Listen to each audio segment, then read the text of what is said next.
Hi guys, it's Rachel from WTI, and I don't know if any of you guys know Monster High, but this is Clawdeen Wolf. This is from the Skulltimate Secrets, and it comes with the fashion locker. This is pretty fun. My daughter really wanted to get one of these, so this was kind of cool to do. It comes with the doll, and then it has a key inside.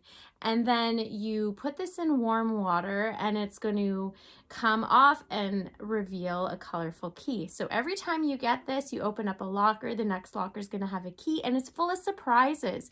This is a fashion set. It comes with all kinds of accessories. There's 19 items. This comes with different dolls as well. So this is kind of really fun to do with your kid if you want, and it's surprises. All kids like surprises. Not all, but most of them. And this was something that I really enjoyed because I was able to do it with my daughter. And when she got it, she said she looks like mommy. I don't think so, but that's my point of view.